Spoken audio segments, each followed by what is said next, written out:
You'll never believe this! It was 1986. The future had arrived with weapons systems beaming down from orbit, and 3 men in cybernetic exoframes stood between a machine-obsessed villain and the rest of humanity. This is the entire story of the Centurions, the world under threat. The story takes place in the near future, the early 21st century, and the world is in crisis from the very first moment. A cyborg mad scientist named Doc Terror has declared war on humanity, and his goal is unlike anything a villain has attempted before.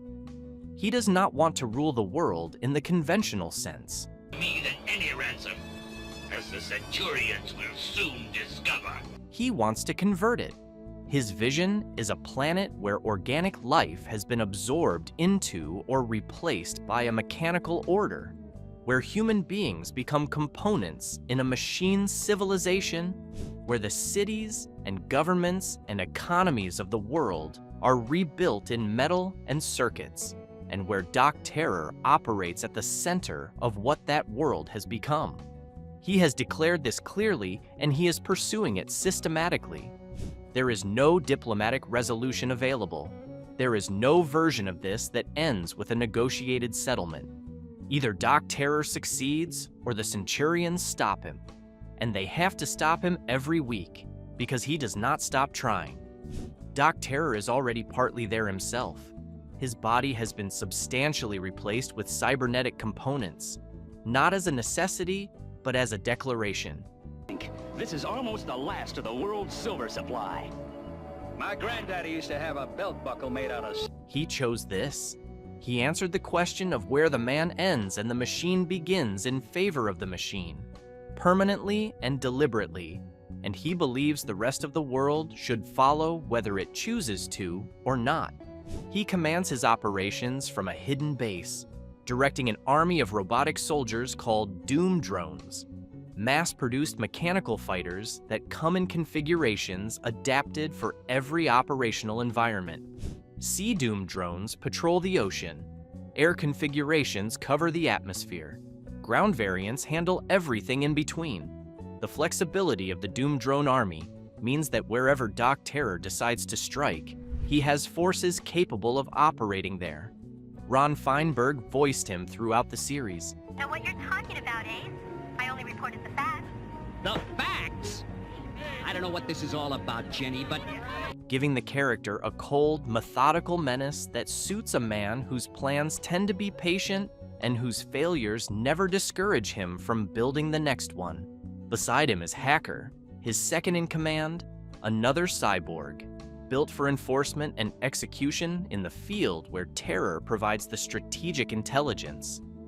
Ed Gilbert voiced Hacker, and the character is Doc Terror's instrument of force in every operation that requires a physical presence rather than a remote command. Doc Terror also has a daughter, Amber, fully human, unlike her father, and his primary operative for infiltration. She is a mistress of disguise capable of passing as nearly anyone with a change of appearance. She handles the operations where getting inside a situation is more valuable than attacking it from outside. I'm sorry, sir, but you'll have to...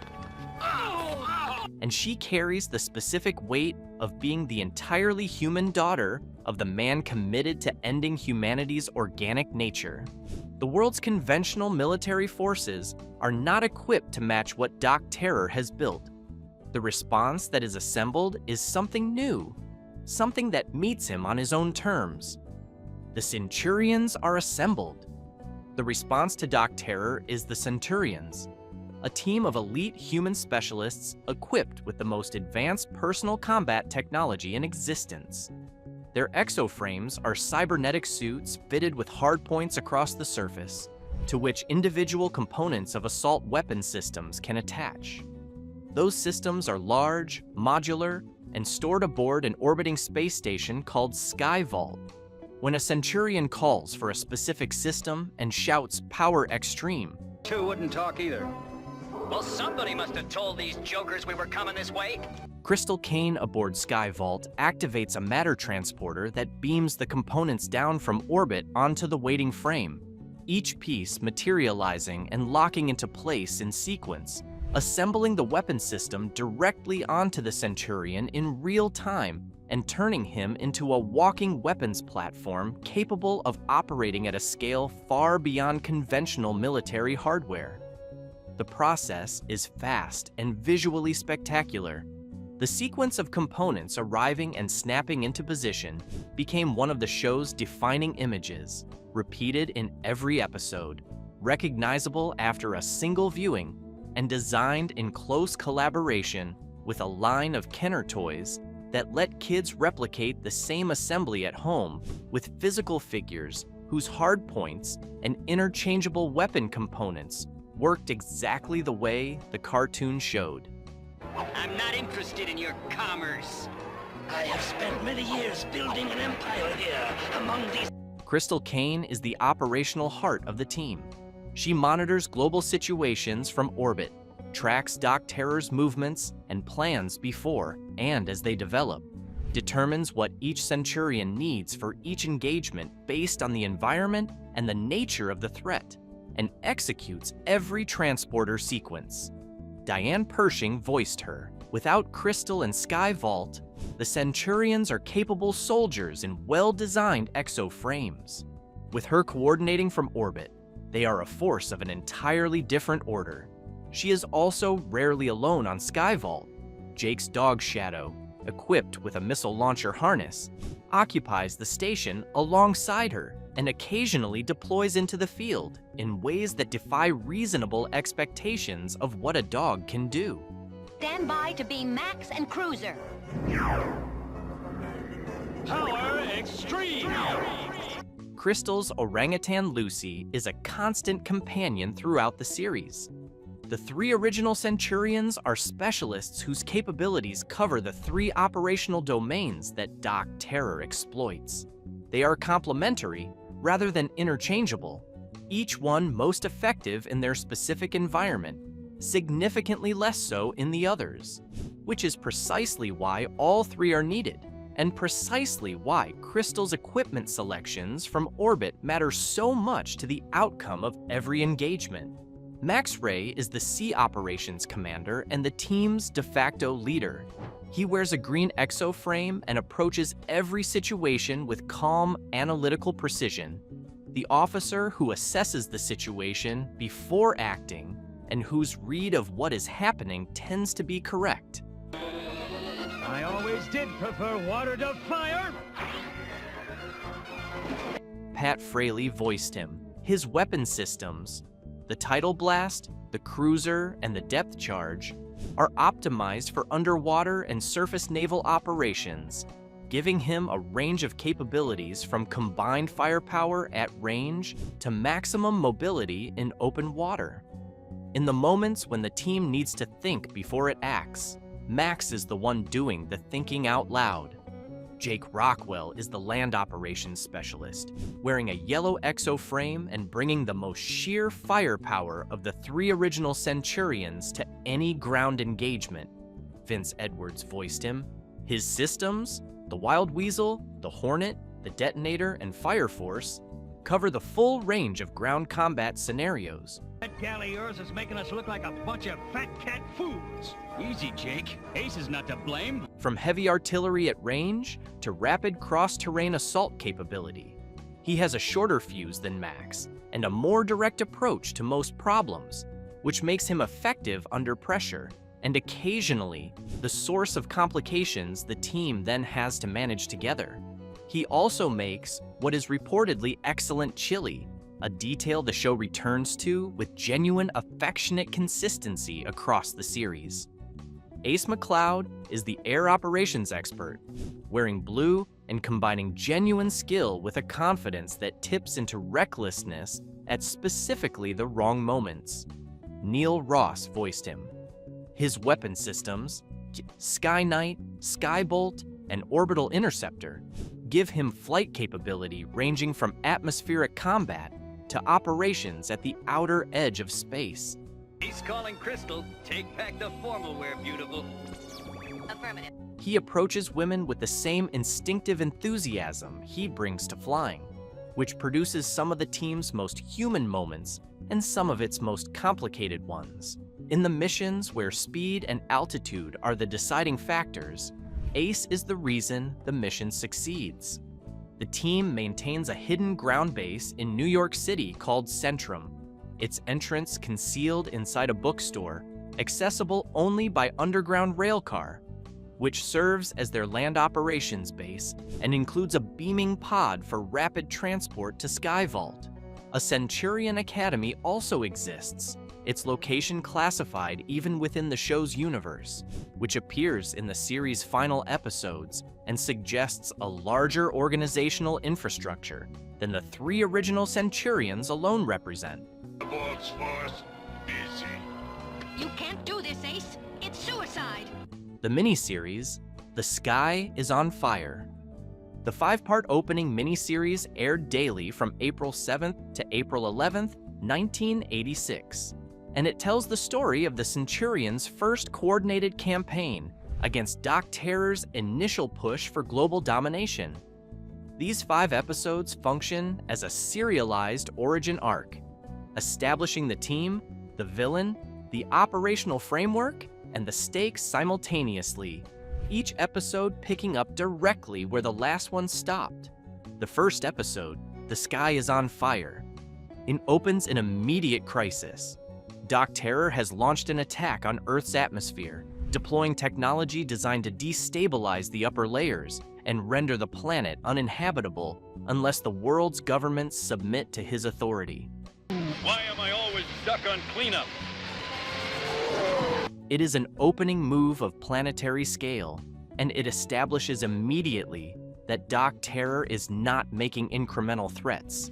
He is willing to destroy the world to control it. The 3 Centurions deploy for the first time as a coordinated unit. Max handles the ocean and coastal elements, Jake operates across the ground-based components, and Ace deals with the atmospheric attack directly. Their weapon systems are beamed down from Skyvault as the engagement develops. Crystal reading the situation from orbit and selecting each system as the fight changes around the Centurions on the ground. The attack is stopped. Doc Terror withdraws. The framework of what every episode will look like is established in those first 22 minutes. Battle Beneath the Sea pushes the conflict into the ocean, where Doc Terror deploys a fleet of aquatic doom drones. On the Borgs yet? For now, Hacker. At least enough to damage a good chunk of the surface. Against undersea infrastructure that the surface world depends on. This is Max Ray's operational domain in a way the atmosphere and the desert are not, and the episode gives him the lead role in a mission that takes most of the fighting below the surface. Jake and Ace operate at the edges of their effective range, contributing where their systems allow, deferring to Max where they cannot. Doc Terror's aquatic doom drones are more sophisticated than his opening atmospheric deployment, specifically adapted to an environment where the Centurion's usual approach has to be rebuilt from different assumptions. The infrastructure is protected, the doom drones are destroyed. Doc Terror's reach is demonstrated across a new domain. An alien affair introduces a complication Doc Terror did not plan and the Centurions did not anticipate. Got to divert its attention. Jake, don't tackle it alone. An extraterrestrial creature, something neither the Doom Drone threat model nor the standard weapon system deployment was designed to address, makes contact with the Centurion's operational area. The creature is not one of Terror's weapons and is not operating under his direction. It presents a threat that requires the team to understand what they are facing before they can determine how to face it. The usual approach, identify the target, select the system, engage, does not apply cleanly to something that exists outside the human versus machine conflict. The Centurions work through it, but the episode makes the point that the world Doc Terror is attacking contains things that the Centurions also have to deal with. Worry, Princess, I've dealt with them before. Max Ray to Skyvault. And some of those things do not fit neatly into either side of the war. Found. One Lost World expands the geography of the story into territory no one knew existed. A region of Earth so isolated that it has developed its own ecology and its own inhabitants in complete separation from the civilization outside it. Doc Terror has identified it as strategically valuable and moved to claim it before anyone else knows it exists. The Centurions arrive to find a situation with multiple layers of difficulty. The Doom drones are present and operational, but so are people whose entire understanding of reality is being overturned by the arrival of machines from the outside world. The mission has to protect those inhabitants while stopping the Doom drones without the civilians becoming casualties. He is alone, as you demanded.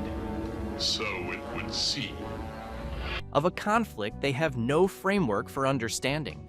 It is the most complex operational environment the team has faced in the miniseries, and it requires them to manage consequences as carefully as they manage force. Sand Doom closes the 5-episode arc in a desert environment, physically demanding, operationally limiting, and specifically suited to Doc Terror's Doom drones in configurations designed for extreme heat and open terrain. The desert is the operational domain farthest from the strengths of Max and Ace, which means Jake Rockwell carries the heaviest load in the engagement. His land systems were built for this kind of work, and the episode gives him the central role while Max and Ace support from wherever their systems can reach. The Doom drones are overcome. 3 against 1. Hardly seems fair. Doc Terror's initial campaign ends in failure. The miniseries concludes with the world intact, the Centurions proven as a functioning team, and Doc Terror entirely free, planning from his hidden base for everything he will attempt next. The 5 episodes established everything the regular series would operate on: the team's complementary capabilities, Crystal's role from orbit, the variety of environments Doc Terror would exploit, and the fundamental dynamic of a conflict that would not end neatly by winning one campaign.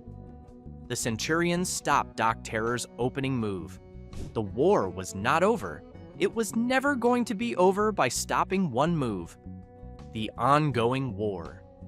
The 60 episodes that followed, airing from September 23rd to December 12th, 1986. Do say so. Remember where you would be if I had not found you. Continued the conflict with Doc Terror returning every week with a new operation, and the Centurions responding to each one across every environment on Earth and beyond it. The structure is consistent across the run.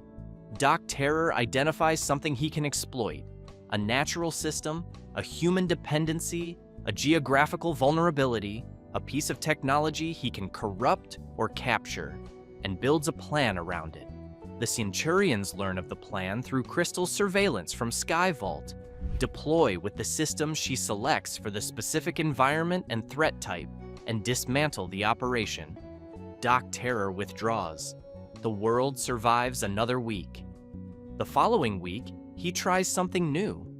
This cycle repeats across 60 episodes, and the variety of what Doc Terror is willing to attempt is the primary engine that keeps the format from exhausting itself. I'm sure it is, my dear, but... Believe me, no one will find Blaster there. Doc Terror's campaigns across the regular season cover an extraordinary range of methods and targets.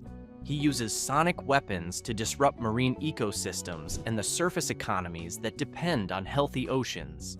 He deploys cryogenic devices to freeze urban centers and extract compliance from governments that cannot function under ice.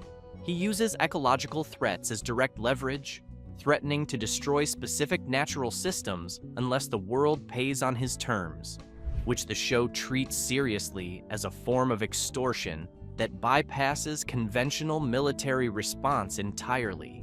He takes control of weather systems across entire regions, affecting agriculture and infrastructure and civilian safety simultaneously. He creates biological hybrids. Ace, you've got to catch him before he hits. Gotcha! Plant-animal combinations called plant Borgs. that operate on biological principles his standard mechanical doom drones cannot replicate, and that require the Centurions to adapt their approach to something that does not function like a machine, even though a machine made it. In Road Devils, he hires a gang of futuristic bikers operating in the Australian outback as mercenary muscle for an operation that has a different texture from his usual Doom drone deployments. The episode draws visually and tonally from Mad Max 2, The Road Warrior, and gives Jake Rockwell a land operations mission where the threat is human, or at least human-controlled, rather than mechanical. The Centurions cannot simply defeat the enemy's hardware. We can put Phase 1 into action. What's that, Doc? Hold the kid for ransom? No, you fool! They have to deal with people who have made a choice, which is a different kind of problem. In Man or Machine, Doc Terror and Hacker briefly remove their cybernetic components to conduct an aerial operation. The components, now physically separated from their owners and operating independently, merge into a single consciousness calling itself Uniborg. Uniborg is more effective against the Centurions in the two-part episode than Doc Terror has managed to be across all his previous operations, because it operates without his ego, without his tendency toward theatrical escalation, and without the specific blind spots that come from being the kind of person who names himself Doc Terror. When Terror attempts to destroy Uniborg for its insubordination, Uniborg points out that it is still at the component level. This is a bit old-fashioned, but it should be adequate transportation. Now, Princess, you're going to show us the way. Part of Terror himself. It is the episode that takes the show's central theme, the relationship between human beings and the machines they build into themselves, most directly, and asks it as a genuine question. In You Only Love Twice, Doc Terror deploys a holographic duplicate of Crystal Kane's missing and presumed dead former fiancée to lure her into a trap. The hologram is designed to exploit Crystal's grief and draw her somewhere Terror can capture her. What Terror did not account for is that the hologram, built from the emotional template of a person and exposed to Crystal's genuine feelings throughout the episode, develops its own emotional reality. It begins to actually care about Crystal's safety. Push papers behind some desk, and that's not my style. As its power source depletes across the episode, it uses what remains to help her escape and signal the Centurions before fading out entirely. The episode is the series' most unusual and one of its most genuinely affecting. A story about something made for deception that chooses something else entirely when the moment arrives. In That Old Black Magic, Ace McCloud becomes involved with Cassandra Cross, a woman who practices genuine white magic, an element that takes the series entirely outside its usual technological framework. The magic works in the episode's terms. It is real. When Cassandra's evil twin Lilith appears in Return of Cassandra and allies directly with Doc Terror, the Centurions face a combination of threats their weapon systems were not specifically designed to address. Well, Mr. Hacker, has Terror got a pet too? And the episode requires them to think differently about what force means when part of what they are facing cannot be stopped by firepower. In the Atlantis Adventure two-parter, the conflict moves into one of the most mythologically resonant environments on Earth, giving Max Ray a mission in undersea territory whose scale and history go well beyond a standard Doom drone engagement, and whose resolution has consequences for the world, beyond just stopping Doc Terror's immediate plan. But first we must stop them. It's like hitting cyborg tanks with water pistols. Rex Charger and John Thunder join. Later in the series, 2 additional Centurions join the team, expanding the operational range and the character dynamics in the later episodes. Rex Charger is an energy operations expert whose weapon systems are built around the principle of absorption and redirection. 2 down and more to come. Ace Ace is gonna need a little ground support, Jake. On my way. Taking energy directed at him, almost always in the form of an attack, and converting it for use in his own offensive systems. His Gatling Guard is capable of launching solar flares and manipulating gravitational fields, putting his operational ceiling well above what Max, Jake, or Ace routinely deploy. He becomes particularly effective against Doc Terror's energy-based weapons, which grow more sophisticated in the later episodes as Terror studies the Centurions' patterns and looks for approaches they cannot simply counter with standard firepower. Rex's arrival gives the team a capability they did not have before, the ability to take what an enemy throws at them and turn it back. Here, Ace. Must be a false alarm. I don't like the way this makes me feel. In later missions, this changes the tactical calculation in engagements that would otherwise have required the team to absorb losses to reach a position where they could respond. John Thunder is an Apache infiltration expert, a Centurion whose specialty is moving unseen through hostile environments, gathering intelligence before an engagement begins, and operating in situations where direct force would compromise the mission or create consequences the team cannot afford. His operational profile complements the three original members in specific ways, where Max, Jake, and Ace engage Doc Terror's forces openly once a situation has fully developed. John Thunder shapes the conditions of the situation before the engagement begins, getting inside the problem when it is still intelligence rather than combat. No longer a member of this council. All your research privileges are hereby revoked. And making the combat easier when it becomes necessary. His closing educational segments and episodes are distinct from every other Centurions. While Max, Jake, Ace, and Rex deliver segments explaining scientific principles drawn from the episode's technological events, oceanography, atmospheric science, energy physics, mechanical engineering. John Thunder's segments address cultural traditions, behavioral knowledge, and practices of his people. The show understood that his background was different from the rest of the team and maintained that difference consistently across every episode he appears in, treating it as something worth acknowledging rather than something to smooth over for the sake of uniformity. What the show was. The Centurions aired across 65 episodes in 1986. Inaccessible. No use. We can't beam through Atlantis' force field.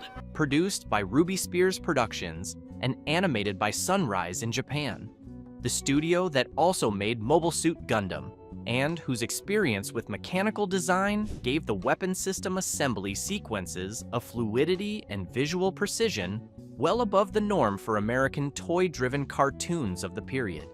The story editor was Ted Peterson.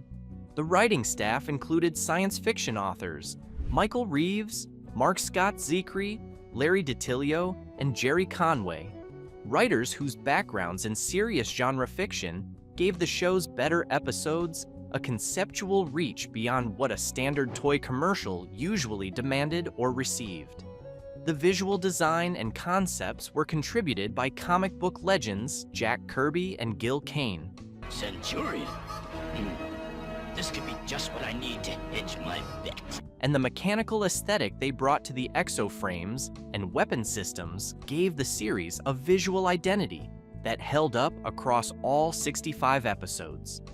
The music and theme were composed by Udi Harpaz, and the theme, that driving orchestral declaration of power extreme, became one of those sounds that people who watched the show in 1986 can still hear in complete detail decades later. The series began with a 5-part miniseries in April, paused, and returned in full syndication in September before concluding in December. A 4-issue comic book series was published by DC Comics in 1987, written by Bob Rozakis. A video game, Centurions, Power X Trem, was released by Areolasoft in 1987 for the Commodore 64, ZX Spectrum, and Amstrad CPC. Only try to be a little more careful next time. It's Hacker who'll need to be careful. I wonder why Firebird isn't attacking. A board game was released by Parker Brothers in 1986. Warner Home Video released the original 5-part miniseries on DVD in December 2011 through their Warner Archive collection. Every episode closed with a short segment in which one of the Centurions, or occasionally Doc Terror himself, stepped out of the story to explain a real scientific principle that the episode had illustrated. Not a behavioral lesson, not a safety tip, a piece of actual science delivered directly to the audience by the characters themselves, grounding the show's technological premises in something the real world had actually built or discovered. Sure is a great surprise. For a lot of Doc Terror delivering a lesson about computers or machines to the audience that just watched him try to take over the world with both of those things is one of the stranger recurring moments in Saturday morning television of the period, and the show committed to it without apology across the entire 65-episode run. For the kids who found it in 1986, after school, on Saturday mornings, in the months between April and December, the Centurions was 3 men with the most impressive suits imaginable, a space station run by a woman with a missile-equipped dog and an orangutan, and a villain who wanted to turn everyone into machines and had the patience and the technology to try it again every single week. The weapon systems came down from orbit in a flash of light, and the world was saved, and tomorrow Doc Terror would be back with something new. If this brought something back that you haven't thought about in a while, or if you're discovering it for the very first time, hit the like button and subscribe. There's a lot more story worth telling right here. See you next time.